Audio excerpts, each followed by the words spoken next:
Hey everyone, welcome back to the DJ Sessions present the virtual sessions. I'm your host Darren, and right now I'm in the virtual studios, as always for these shows, in Seattle, Washington, and coming in from Malta, a small little island right below Sicily in Italy. We have DJ Ruby on the show today. How you doing, DJ Ruby? I'm very well. Hello to you and to all the viewers. Yes, you said I come from a very little island called Malta. Most probably many people in the States don't even know where is it, because I get that every now and then, because I do travel to places which are like far from Malta, like Asia or South America. And quite a few people ask me, but where is Malta, Because even when you go on the map, you really need to zoom to see our little island. It's tiny, but very powerful. But very powerful. And how far off the coast is Malta from Italy? Is that like a ferry ride? Is it like an hour, 2 hours? Is it To 30 to minutes? Sicily, basically, you have Italy, then you have Yeah. Sicily, Sicilia, and under Sicily there is Malta. Well, if Okay. you want to swim it, it will take you a couple of days, to swim it. By plane is just 30 minutes, from Oh, Malta to Catania. It's just a 30-minute flight, or else with the boat it's just an hour and a half. So we're very close to Italy, and many people speak Italian in Malta as well, especially people who are 30 years and over. Like me, we all speak Italian because when we were kids, we only had Italian TV to watch, so I got to learn a language. But we're very close to Italy, But again, Malta, it's not Italy, it's an independent country. We have our own language, our own culture, and yeah, it's a country, it's a and country. what would you did you grew up there, correct? Yeah, I was born here in Malta. Actually, I was born on because Malta is the Maltese Islands. It's made of three islands. There's Malta, which is the mainland. There's Comino, who no one lives on. Comino is just a rock with a very nice beach called Blue Lagoon. And there's another island called Gozo. Only 20,000 people live there. And I was born on that island, on Okay. on on on Little Gozo, which is part of the Maltese Islands. So yeah, I'm Maltese. I was born here. I always lived here, although these days I travel a lot. I always come back home to Malta. And as the party scene goes, is Malta known as a destination spot to go partying, or does it have a very vivid nightlife scene or Yes, summer kind of indeed. culture? Mhm. Indeed. It will have a very strong dance music scene.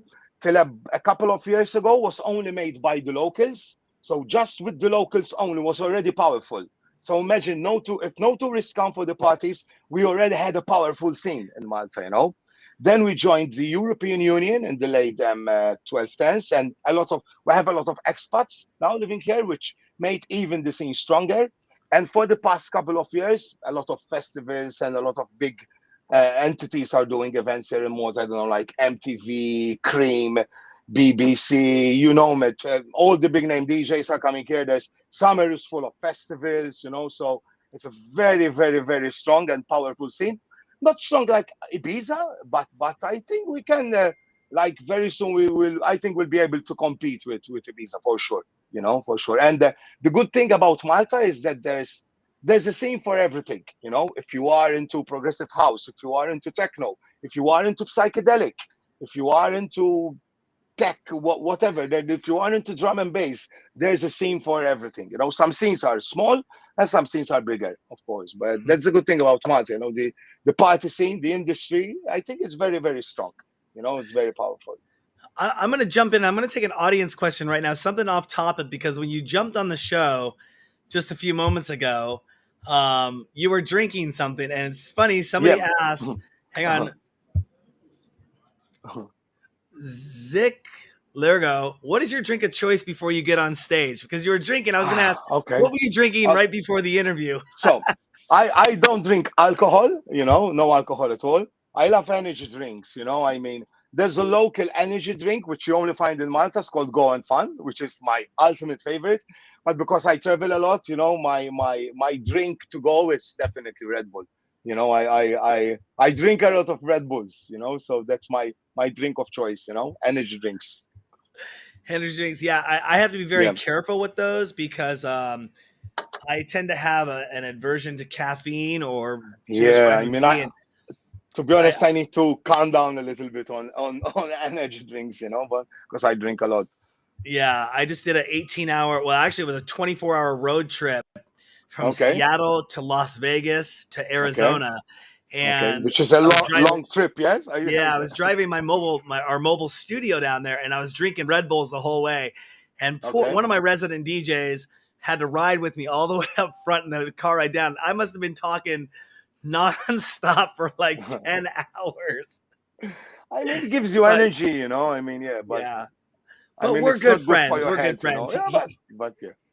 Anyone that knows me knows I like to talk, and I do talk a lot and have a lot of good stuff Okay. to say. But we're not here to talk about me. We're here to talk about you. Okay. And Okay. you That's have good. been quite busy over the last few months with Yeah. let's. I mean, we're going to start with the latest release that you just did, Yeah. and take us through a history of what's been going on over the last few months. But your latest release with, is it Alexi Sonar?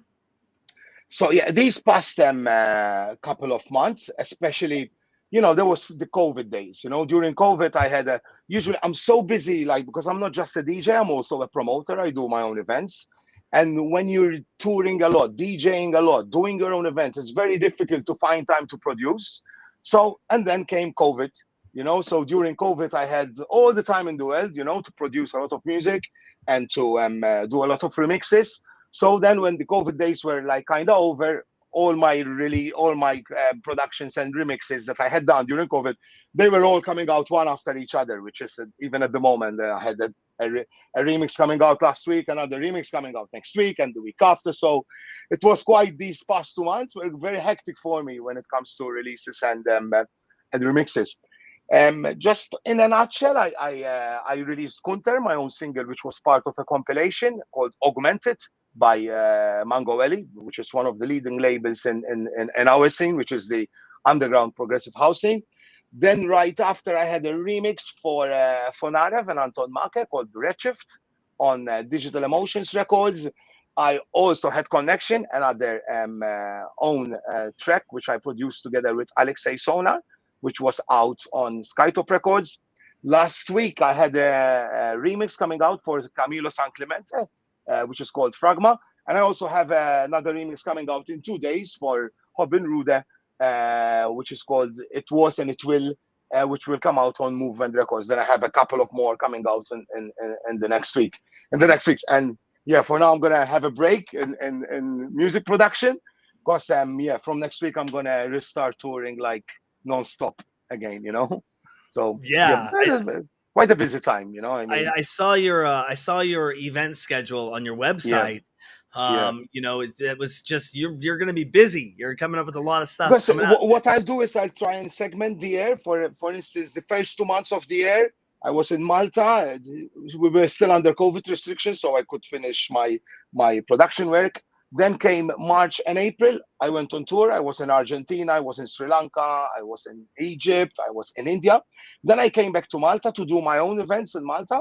For the past 2.5 months, I hosted 5 events in 2.5 months, which is quite over the quota. But after 2 years of COVID, I had to, do. I've done a lot of different concepts and stuff, and now I'll go back to touring. Then I'll come back to Malta in about a month and a half to host some other events. Then I leave again. So I try to segment like 2 months out of the country, a month and a half, 2 months in the country to do my own events. So that's how I usually work it out. And we're going to take another audience question here from our Of course. Think Rule. Is what is your ultimate goal as a DJ? So my ultimate goal as a DJ, okay, I've been DJing for the past 31 years, okay, and for many, many years, let's say until 4 years ago, I was just the local hero. The guy that started the scene in Malta, the guy that makes a lot of parties in Malta, the guy that always plays at after parties in Malta. And my dream was always to make a name for myself internationally, and that was always my dream. And thankfully enough, 4 years ago, I decided, okay, I'm going to stop thinking local. I'm going to start thinking global.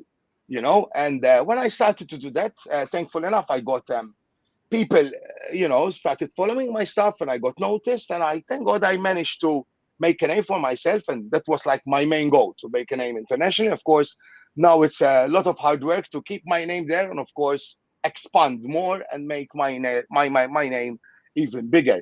Even considering that the scene that I am in is quite a small scene, you know, the underground progressive house scene. It's a very small scene when you compare it to other music scenes, you know. So it's big in South America, it's big in Asia. In Europe, it's nearly inexistent, you know, except for countries like Malta, of course, because I do my own events, the Balkan countries, but then my music is not really popular at all in countries like Spain or England or Germany or Italy, you know, so it's quite difficult. But you know, I have hope. I do my best, you know, to push the music I really love. And you know, I mean, I think at the moment I am into my goal. You know, I'm living my goal at the moment. I can definitely relate to rebranding and pushing yourself to more of an international level, because in 2018 there was a major thing that happened to us. I was talking to you a little bit before the show, where a platform that we were on, you know, kind of got bought out, and Okay. we found ourselves without a live streaming partner. And when we approached Twitch in 2018 and told them everything that we were doing and had been doing for the past 9 years, they brought us on as one of the first ever live streaming featured partner Wow. DJ Okay. shows. And it was a huge honor. And about a month or two after that, they actually went and put us to the front page of the Twitch website. Wow. And Yeah, I see. we Yeah. we Okay. debuted on Twitch with like 2,700 viewers. Our chat room was Wow. blowing up. So you were And one from the beginning, you know, what once from the first guys, you know, from the first companies to do this. Yeah. yeah, exactly. And so the thing was is that I sat back at that moment and realized we had no website. I mean, what we had was a version 1, which I built in 2013, and this is now Wow. 2018. Yeah, like 5 years We had no difference. social. We had some social media presence, but it really wasn't dialed in. Everything was not dialed in to go back to the front page of Twitch. And so we spent the better part of 2018. We were starting to do our own events. We were starting to do events in 2019. And it wasn't till late 19 I said, you know what? I am really going to go push this hardcore for 2020. Well, we all kind of know what happened in Yeah, 2020. Don't COVID need to then, talk you about know. Yeah. that. But it Yeah. really did a big, huge favor for us in a big way, because when I would go out there from 2018 to late 2019, for 2 years, and even before that, I would tell people, hey, we are a live streaming DJ show. We are on Twitch. And people would come to me and say, who would ever want to watch a DJ online? And I And said, then you have see you what ever, happened in yeah, COVID then? In yeah. COVID, I then said, things change, you know? have you ever listened to a radio show? Have you ever listened to a mix? And then I'd say, we're on this platform called Twitch. Twitch. And people would say, what's Twitch? And I'd say, well, have you heard of that company called YouTube that's owned Yeah. by Google? Okay, Okay. well, Twitch is basically run by Amazon in the back end. They're still their own independent company, but they're basically, their backbone is Amazon supporting them. And now that conversation, or at least it's 2 years ago, that conversation is now, oh, I watch DJ shows online all the time. Oh, you're a featured partner with Twitch. I know Twitch. I know a DJ they play on. Now it's a mute point. But what we did as well is in 2021 went through a whole nother rebranding.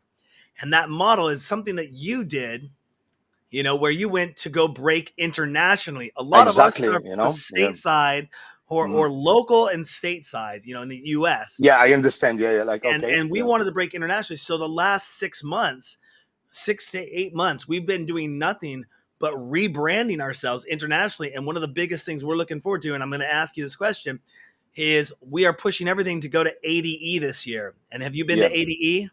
Yeah, to be honest, last year it was my first time Okay. that I was an AD. We were still in COVID times, you know, so it wasn't that strong, but still parties happening. I played there. I was playing 2 times. One time for Movement Records, and one time for Around Us. This year, of course, I'm going to be there. I'm going to be playing 2 times at AD. I'm going to be playing for Meanwhile Records, which is an Australian label run by JMJ and Meta. That's going to be on Wednesday the 19th. And I'm also playing on Sunday for La Foresta, which is a Sri Lankan entity. And it's going to be me, Noise Project. There's going to be JMJ as well. So quite a good bunch from my scene. So yeah, this year is going to be my second time. I'm Yeah, gonna be there. it'll be my You know? first time going to Yeah. Europe and my I first think time it's a going. must. It's a must. It Yes, is. your first time coming to Europe, yeah? Yeah, first time going to I Europe, think first time going to something AD, like it's a ADE. must. AD, it's a must. AD, it's And a must, we are so excited. I had these huge plans. We were looking to partner with ADE this year. I kind of got big plans, and then I said, you know what? Maybe I should just go and experience it and have Exactly. some That's fun. that's And good. That's I'll good, run around with my camera. I have my Yeah, girlfriend go with me. I have a couple of my resident DJs going. But we'll good. run it if we come across, and we'll get you there, Ruby. We'll get an I'm interview sure in we can person with catch you. up for We'll catch up. I definitely. mean, Yeah, yeah. I I can't didn't know wait. you were going to be there, so it's good. It's good to know Yeah. that you're going to be there. So it's good, Derek. I can't wait to get back out on kind of the red carpet or hit the street Yeah. again with the camera. And ADE is kind of our big push in our launch. We're talking about partnering with a major label to do some stuff there as well. It's like in the works. Just heard back from them.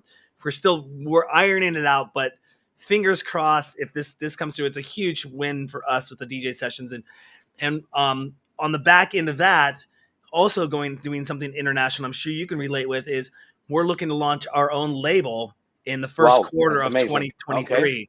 So Wow. Okay. we're looking, I can really relate to that international push though, because you were talking about that of what you did. And it takes a while to do something like that. It doesn't just Yes. happen It overnight. took me 27 years. Imagine.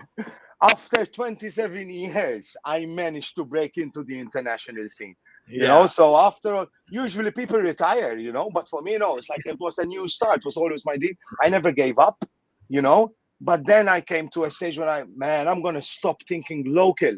I was thinking too much local. Although I had one genre which I really loved, I was really like mixing. Sometimes I would play progressive, sometimes I play tech house, just to please the local crowd, which was fine.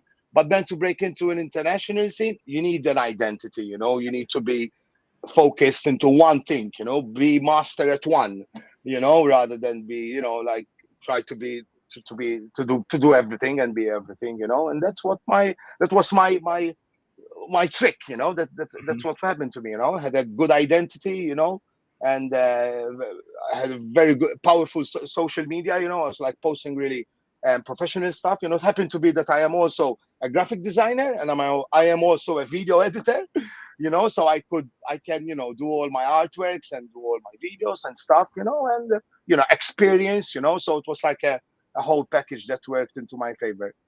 Absolutely. It took me not trying to do everything myself and bringing on a team of people, to when I added up, I have a person out of the UK, I have a person in New York, I have a person in Thailand, I got a web dev team, a mobile app team, a VR reality nightclub team. Okay. Wow. That it just finally it's a village that builds a brand, Of course, exactly. Unless you have really good connections. I do everything myself. Yourself. I do have a personal assistant that she helps me a lot, Yeah. But technically, I'm a control freak, and I want to do everything myself, just to make sure everything is good. But I mean, that's me. I'm happy, So Yeah. I'm very busy, but it keeps me happy, So absolutely. And you mentioned something earlier that most people after 27 years, if they weren't breaking through, they would probably retire. Of course. I mean, after 27 years DJing, I mean, most people, I think, I don't know, maybe no, okay, now it's time to, calm down or. But listen, I do a lot of sacrifices, I'm not married, I don't have kids, I'm 45, the energy is still there.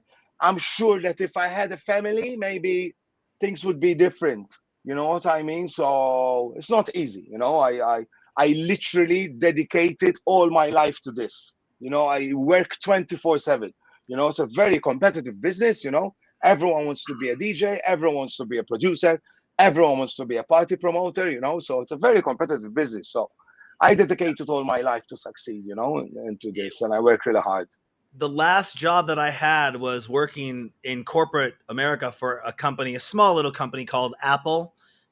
Maybe people know who they are, Yeah. but that was 2009, right before that was my last real corporate job that I had. Wow. Before I started the DJ sessions. And that term sacrifice that you said there, where I could have been climbing the corporate ladder and making hundreds of thousands of dollars a year and watching my stock options go up and up and up and climb the corporate ladder. But you just followed your heart, yeah? Yeah, I went away with all of that to Yeah. follow my passion. And I actually ended up going That's what I've back to done as well. school in that interim, like years later, went back to school to kind of rekindle my entrepreneurial business degree sense. I have 2 degrees and a certificate, but there was this teacher that it was like a self-development class, and she showed this video about this guy who was a big real estate mogul in California, Okay. millions and millions of dollars a year.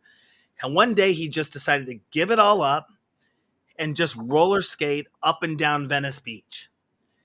And Okay. Wow. somebody went and did a documentary on this guy. And in the interview, he said, I was making all this money, but I wasn't happy.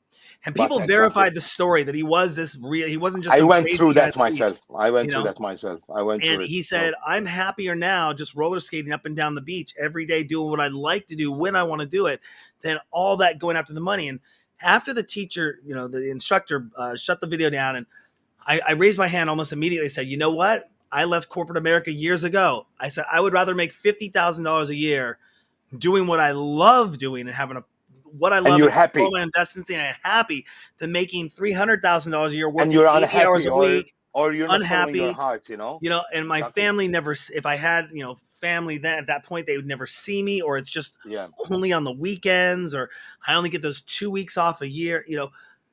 So always running my own company. You mentioned control freak earlier. Yeah, I found out a long time ago that I have to be the boss. I can't let somebody be the boss of me unless they give me free reign and say, there you go. Yeah. And what you're doing is awesome. Want, do whatever you want, but don't waste the company money. I get it. But it takes a long time to build that. But you mentioned, again, going back to that retirement age, can I ask a question here? Carl Cox just had his birthday on July 29th. He's turned 60 years old. Wow, Still is rocking the major festivals. Yeah. Yes. Do you see yourself? They are one of cases. There's not many Carl Coxes in the world, So, but I mean, he's a good role model, So or people like Hernan Cattaneo, I mean, he's not young, but he's still rocking it, Or Nick Warren, they are still John Digweed, Sasha, they're still, like on top of the league, So your question, sorry. Do I see myself? Question is, do you see yourself DJing at the age at his age, or do you think you retire? Okay, definitely, 100%, 100%, definitely. I've been a DJ all my life. Now I'm sure I'm going to be doing it for a very long time. I think until my hearing is okay. Until I can hear, I think I'm going to be DJing for sure. For sure. Especially now that after I've been now 31 years DJing. For me, I feel everything new. This is like a fresh beginning. So imagine 31 years passed, and I feel like new. Like now I started. That's how I feel. That thing started now. So I think I'm going to be there for a very long time. I'm going to be doing this for a very long time, Larry. Well, and that's what you mentioned that you'll be doing it for a long time, and the names, some of the names you just mentioned, I think somebody put up a lineup, and Carl was on that list, and Digweed was on that list, Sasha was on. They're all hitting their 50s now, even more than 50s for sure. More than 50s, more. 60s, and you got approaching 60s for sure. Yeah, and you got to say, I mean. Sure. Is there an official retirement age of DJing, or is it just I got to throw in the towel because I got other family obligations? I'm settling down, I'm going to move over to producing and not do so many DJ gigs. From my experience, from the people I met throughout my life and all the DJs throughout my life, one of the main reasons why they had to kind of like stop or maybe take a step back. But when you take a step back, it means like it's over. Usually it's family related, most of the cases, not everyone. But from my experience and the stories that I hear, mostly it's from family related, because once you have kids, and it's not that easy, if you think about it, you need to tour, partying, and it's I think it's difficult, I think it's difficult. There are some cases which it can work out, I don't know. I was never married. I never had kids, but I think it's difficult, once you have a family. It can be done, yes, but I think it's not that easy, to be married and kids and, still living this lifestyle of producing, touring, of a bit of crazy times, like I'm not sure if it can work out for me at least. I mean, that's a good point. I mean, you played in India, Ibiza, Mexico, Russia, Germany, every continent, Egypt, Jordan, Netherlands, Thailand, Australia, Italy, Dubai, US, UK, Hong Kong, just to name a few, as your bio says. What is your favorite city to play in, though? Okay, so these past 2 years were 2, 3 years, because even during COVID, I was still DJing. I was still touring to countries where like since I was played in Russia, I played in Mexico, in Egypt, and these were like the only countries where parties were allowed. And I was still touring. So these past 3 years, it was quite interesting for me because I was finally doing the proper gigs. The gigs where I managed to make a name for myself in the international scene. So I was getting booked because I am DJ Ruby and because of my music. Like I've been DJing international for a very long time, but before it was either all some kind of like swaps, some DJ playing Malta and I play for him, or people that actually know me as a friend and stuff like that. So these past 3 years, I had to experience like proper gigs. For sure, the most powerful country like to play for because of my music, I think it's Sri Lanka. Sri Lanka, they are literally crazy about progressive house. So the energy is really like really powerful. My last gig in Sri Lanka, it was like for over 2,000 people. It was crazy, and progressive house, it's not like a, full on hands in the air type of music. It's more like, you break, you dance, but the Sri Lankans, they are, they really, their feedback is very powerful for progressive house. So that I think Sri Lanka is one of the best countries, for a progressive house DJ to play it. Of course, there's Argentina. People, they really know their progressive house in Argentina. So Argentina is like, it's like the holy grail of my kind of music. And I discovered as well last year. I played in Pakistan. It was surreal. It was amazing. They don't really have a scene, but they do have a community. I mean, parties, of course, they're not allowed. It's a Muslim country where alcohol it's not allowed, so there are no clubs. But they still do a lot of parties on the mountain and in the forest, next to the river. So it's very underground. And when a scene is very underground, it's very good. Luckily enough, I got booked again, and I'm gonna go and play in Pakistan in about 2 weeks, which I'm really really looking forward to. I'm looking forward for the gig. So, I mean, music can arrive to places where you don't even think about, that there's that there's something happening. The first time I got booked to play in Sri Lanka, like 3 years ago, I was like, Sri Lanka or Pakistan. I was like, Pakistan. And then when I actually went there, I was like, wow, you can find electronic music everywhere, and yeah, I mean, these are just a few countries which I really like DJing at. And when you're not entertaining others, what do you do to entertain yourself?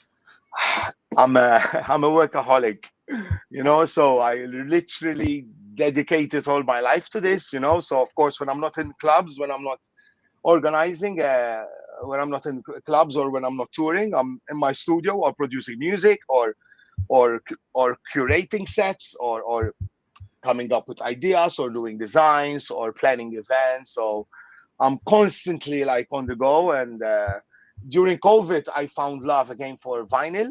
So I took out all my vinyl. I have like about a collection about, let me tell you this, we have about 5,000 vinyl. I mean, you can see all my collection over there. So, when I'm not organizing stuff, sometimes I get on the decks behind me and, the little kid comes out in me again, and I'll be DJing on vinyl, or doing streams. Or I'm always doing something there.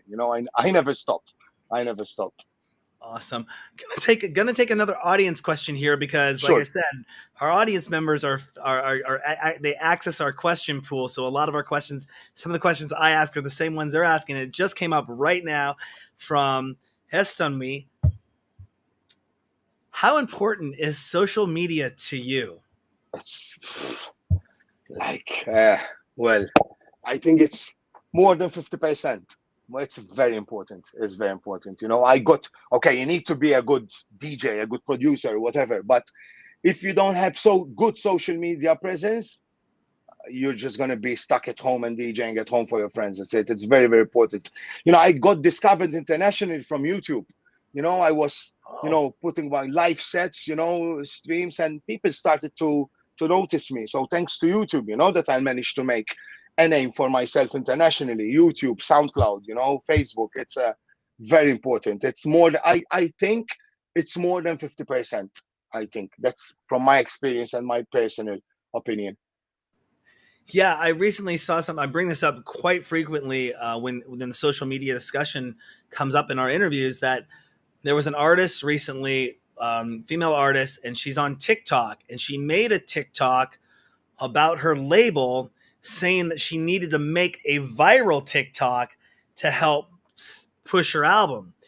And she came back and countered that with saying, no, I shouldn't have to make a viral TikTok I will do my social media, but to make myself go viral on your behalf is not my job. You're supposed to be marketing my album, my tracks. You're supposed to be pushing these through your connections and getting them played and getting them up the charts. That's not and so it was kind of a counterculture. And in reading some articles after that, pre-social media, which you and I are both very familiar with, pre-internet, pretty much. Of course, I remember giving out flyers, on the street. Exactly. But, back in the day, it showed that promotions were really it was two pie charts, and the promotions was about on the pre-social media pie chart, 20% was promotions. 80% was music creation, playing gigs, networking, all that. And that's how you got it. Nowadays, it's 80% social media and 20% the rest of it. Yeah, maybe like 75%, maybe from personal opinion. But it's important, I mean, it's. But I tell people all the time, it's like, especially my resident DJs or DJs, if you want to get booked in another city, just let's say you want to go 200 miles from your hometown. There's probably already 50 DJs in that hometown that have been knocking on doors to the local promoters that have local friends that they're going to tell to come down to the bar. So why is somebody going to pay you $1,000, your rider, and hotel to come there if you're not going to bring a crowd? Exactly. From a promoter standpoint, it has to be or even the establishment standpoint, when I could book some locals. And the joke is $50 and a couple drink tickets, and you're getting your exposure bucks. But even if they could pay somebody $150 or $200 American cash to be a local DJ, and they're going to promote it to the local community, that's probably going to bring in 5 to 10 people, which will spend $200 at the bar. Exactly. Whereas if you can't do that, I think one of our resident DJs, Black Liquid, told me a story about his first DJ gig he got. I believe it was in Los Angeles. And he walks into the bar and he pitches the bar owner, says, "I'd like to DJ your club." And he goes, "Okay, but I'm going to tell you something. You see those peanuts at the bar? They're more important than you are." And he looked at him and said, "Why are the peanuts at the bar more important than me? I'm the DJ. I'm playing the music." He goes, "Yes, but if you can't bring people in here to drink, then those peanuts are more valuable because those people are going to eat the peanuts and they're going to buy drinks because of the peanuts. So the peanuts are worth more than you." Wow. And I was like, that's a really good analogy that a lot of people don't get. And it's great to play up for clubs, but you got to build up your portfolio, your worth. Like you said, you rebranded yourself in 2018 to get international. And if you never did that, nobody was knocking on your door and flying to Malta and saying, "Hey, Ruby, come on, I'm picking you up. Let's go." Exactly. No one is from Argentina or India is going to book me, to fly from Malta to the other side of the world. Exactly. You need to have social media presence and regular, not just one video. I put a lot of time into this, it's to put out good regular content. You need to be regular and good, if possible, professional content. I really strive, to put out professional content. It's very important, it's very important.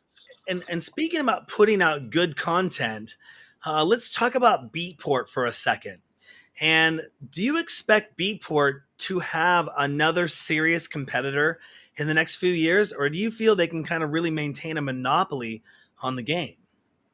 To be honest, I never thought about this. I know there was like Traxsource and Juno. But I think Beatport, it's so stable, these days. That it will be very hard, for someone to come in and take over Beatport. I think, To be honest, I never thought about this. I didn't do my research about this, or I don't know if there's anyone which can actually compete with. Does Traxsource still exist? Remember Traxsource, yeah? Traxsource was quite popular. It was. Let me Traxsource.com see where and it's at right Juno's still there because I buy a lot of vinyl from Juno, now. Yep, Track Source is Juno.co.uk. still there. It's still there, yeah. I remember Traxsource was quite popular like a few years ago. I think, I mean, these days Beatport, even when your track charts in Beatport, everyone promotes Beatport, Beatport. So I mean, Beatport is quite an industry standard name, like when you say Pioneer Deck, Beatport, you know what I mean? So I think it will be very difficult. That there'll be someone that can actually compete with Beatport. Who knows? We don't know what's going to happen in 5 or 10 years. Let's see. And what are your thoughts on Spotify? Spotify, yeah. I mean, I, I, I, I went into Spotify for the past 2 years, and at least DJs receive some revenue. When your track is played on Spotify, at least it's like little money, but at least it's something. It's I do regular mixes on Spotify together with Proton. I have a show which is called Progon, where I use music from the Proton family, and there's a lot of label with Proton, and of course all the artists that I use in my mixes, and every time someone plays one of their tracks, you're getting like a little royalty, which I think is good. I mean, people they use Spotify. I mean, before it used to be underground music, everyone on SoundCloud, and mainstream music, everyone Spotify. But I think there's a good balance. Even people who are into underground music, I mean, many listen to Spotify these days, as well. So yeah, I am in favor of Spotify. I think it's good. It's good for us, It's good And for artists. knowing what you know now, if you could go back 25 years in music history or Wow. Hmm. forward 50 years in music future, Uh-huh. which one would you pick and why? If I had to go back and now, If you knew what you knew now, if okay. would you go back 25 years and maybe be in the same age you are now, go back Uh-huh. 25 years in music history or go forward 50 years in music future? So from my experience, okay, that I think that being a good music producer is vital, but in order to get booked, you need to be a good performer.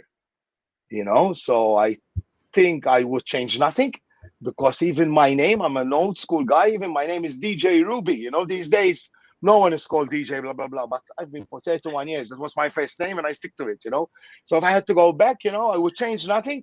I always pushed myself, I was DJing and performing, and what I discovered now throughout COVID, that before maybe everyone was a DJ, throughout COVID, everyone become a producer. And at least from my experience, people were booking me because I'm a DJ, because I'm a good performer. I managed to make a crowd move. So it's very important that, yes, you need a discography. You need to, you can't just be a DJ. It's not enough. But you need to be a good performer. You need to make people dance. You can't DJ like this. You really need to make people dance. So I would change nothing myself. Because 25 years ago, 30 years ago, I was a DJ. And these days I'm still a DJ first. Producer second. So yeah, that's from my experience. So I think, I mean, yeah, being a producer is very important with music, but being a DJ, if you really want to get booked regularly, you really need to be a good DJ that knows how to read and rock a crowd. You know, Hmm. so I would change, nothing from what I've done 25 years ago. It's good for me. Hmm. Would you ever stop making music in form of another art form? I actually done that for some years between 2012 and 2017. From producing music, I went into producing videos, and I started a media company, because I was doing big events for a very long time in Malta. And when I was like, okay, things were shifting, my events weren't as big as they used to be. So I thought, okay, let me give a break from doing events. I still was still DJing, but instead of doing events or producing music, I started a media company, which was very successful. So I think music and filmmaking, goes pretty well with each other. But I've done that already. And then from producing music, I went into filmmaking. From filmmaking, I went back to music. So I don't think I will change again. So I will stick to music for the rest of my life. But I think filmmaking and music production they go really good with each other, you know. But yeah, now no more changes. I'm just gonna stick to music till the end of my life.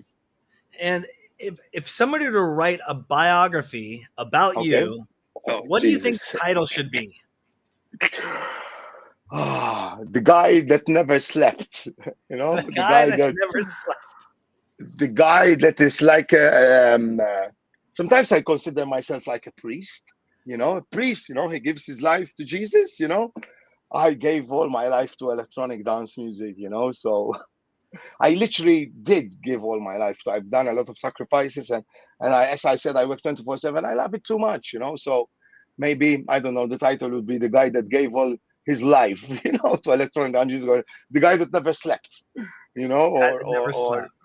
I don't know, but I'm happy, you know. So that's what counts. I think that, you know, like you said, we're happy, you know. Maybe I'm not doing as much money as I used to do when I used to do big mainstream commercial shows for thousands of people. Okay, I'm doing less now, but I'm happy, you know, and that's what counts, you know. Because, you know, when you are in the, before I used to be also in the mainstream, you know, and mainstream, let's face it, that's where where the money is, you know what I mean. The underground, you know, there's much less money than the mainstream, you know. But for me, it's not important. As long as I'm happy and I'm playing the music that I really love, that's it. That's what counts, you know. That's what's important for me and my life. Awesome. And this is a great follow up question. We just got asked by R Think Rule in the chat room. If Hollywood made a movie about your life, who would you pick Jeez. as the main actor? Oh God, well, geez, there are quite a few people, you know. I mean, it's a very difficult question, you know, very difficult question.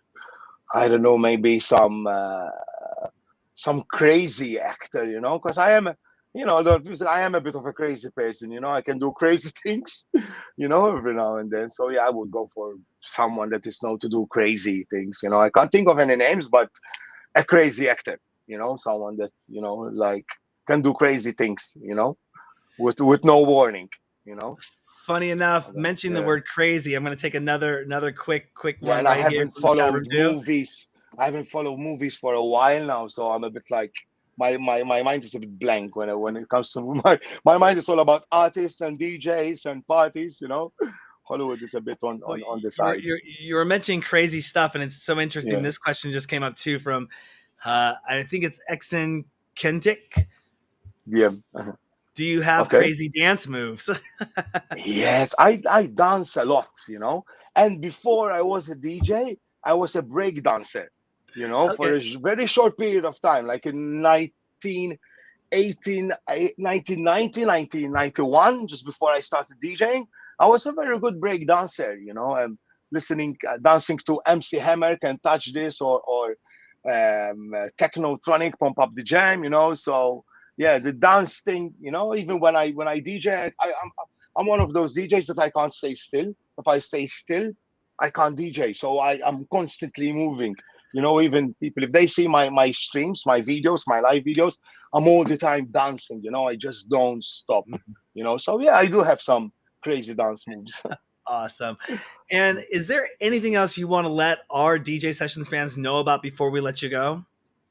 I mean, it's good to know about Malta because I'm sure that a lot of people, especially in the United States, maybe they didn't know about our little country. You know, it's a very nice place. If you ever think of going on holiday in Europe, you know, try and put Malta in your itinerary. It's not just about parties. You know, Malta has a really, you know, rich history. You know, it's a beautiful place. You know, there's a lot of things to see, nice beaches. The weather, it's very warm here, and of course, there's a very strong party scene. So that's the, you know, I mean, some advertising for my little country. You know, I mean, it you know, it helps. You know, I think it helps. So yeah, if you ever come to Europe, come and visit us. You know, and come to one of my parties as well. And where can people find out more information about those parties? So I have my official website, which is djrubyofficial.com, and then of course from my website,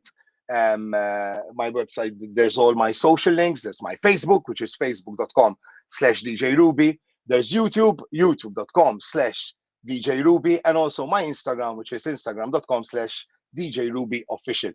I mean, if you just write DJ Ruby on Google or DJ Ruby Malta, I mean, you're gonna find all kinds of things about me and about my career and my music. Awesome. Well, thank you so much for coming on the show, Dave, DJ Ruby. thanks We you. will be, Thanks so much to you. Thank you yeah, so much, bro. we Thank will you be so much, following buddy. up with Thank you you, for in sure. a few months, but I know we'll be talking to you at ADE. We'll We'll be stay on the connected. ground, Yeah, we'll definitely meet in the handshake. Netherlands. I'll get you an energy drink. I'll have a beer. I heard the beer there is really Fantastic. cheap. Yeah, it's good. Yeah, we'll swap. And Yeah, good beer. So thank you amazing. again for coming on the DJ sessions, and it was Thank a you, Dave. pleasure Keep up the having you on good the work show today. with this channel, man. Keep it up. Thank you. Thank you. On that note, don't forget to go to our website, thedjsessions.com. Find us on TikTok, Instagram, Twitter, Meta, Twitch, anywhere. But thedjsessions.com is where you're going to find out the best stories, best news, best live interviews, best exclusive mixes, news stories. And you can also check us out on now Roku, Amazon Fire, and Google Play, and soon to be Apple TV. And don't forget to download our mobile app and look for our VR nightclubs in Altspace. I'm Darren in the virtual studios in Seattle, Washington, with DJ Ruby coming in from Malta for the virtual sessions. And remember, on the DJ sessions, the music never stops.